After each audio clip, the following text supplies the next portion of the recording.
یہ اس کے لیے تیار نہیں ہے کہ اپنے مراعات ختم کرے، یہ اس کے لیے تیار نہیں ہے کہ کابینہ کو مختصر بنا لے، یہ اس کے لیے تیار نہیں ہے کہ جو مفت پیٹرول ڈالتے ہیں، مفت گھر میں رہتے ہیں، کرایہ ادا نہیں کرتے ہیں، ٹیکسز یہ لوگ ادا نہیں کرتے ہیں، ان کے بیگمات اور اولادی بھی سرکاری گاڑیوں میں پھرتے ہیں، مزے اور عیش اور عشرت کرتے ہیں، ان مراعات کو ختم کرنے کے لیے تیار نہیں ہے۔ ان سب کے پیسے باہر کے بینکوں میں پڑے ہیں۔ میرے ساتھ لسٹ ہے، یعنی 170 ارب کے لیے انہوں نے 23 کروڑ عوام کو گلے سے پکڑا ہے، نہ چھوڑ رہے ہیں، اور خود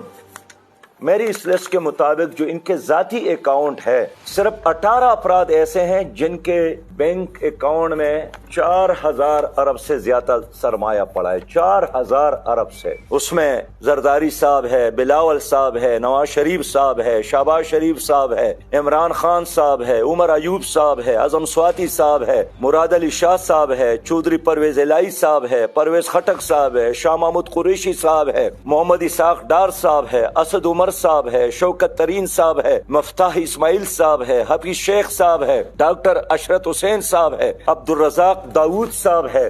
اب اندازہ کر لے کہ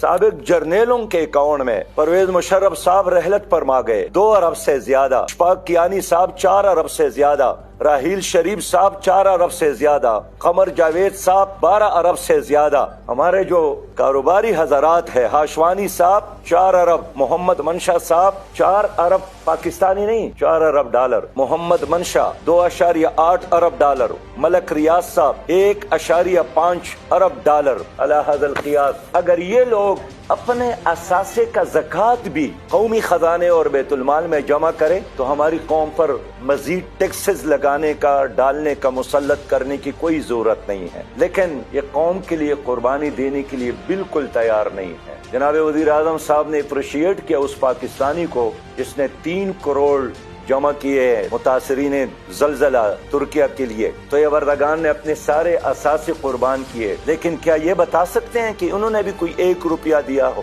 قوم کو نصیحتیں کرنے کی بجائے میرا مطالبہ یہی ہے کہ غریب آدمی ہمیشہ سے قربانی دے رہا ہے۔ اب یہ ججز قربانی دے، یہ جرنیل قربانی دے، یہ بیوروکریٹ قربانی دے، یہ سیاسی لیڈر قربانی دے، اور میں حیران ہوں کہ یہ محنت کیا کرتے ہیں، کتنے کماتے ہیں، لیکن ظاہر ہے نیب بے بس ہے ان کے سامنے، کوئی حساب کتاب کا، کوئی احتساب کا نظام نہیں ہے، کتنا پیسہ کمایا کہاں سے ہے؟ کیا ان کے 4 پاؤں ہیں؟ کیا ان کے 4 ہاتھ ہیں؟ کیا ان کی کوپڑیوں میں کوئی ٹنوں کی حساب سے دماغ ہے؟ یہ بھی اسی طرح پاکستانی ہے، لیکن یہ حرام کی دولت ان لوگوں کے ساتھ موجود ہے، اور یہ ادارے بے بس ہے کہ ان لوگوں کے ساتھ حساب کتاب کر لے۔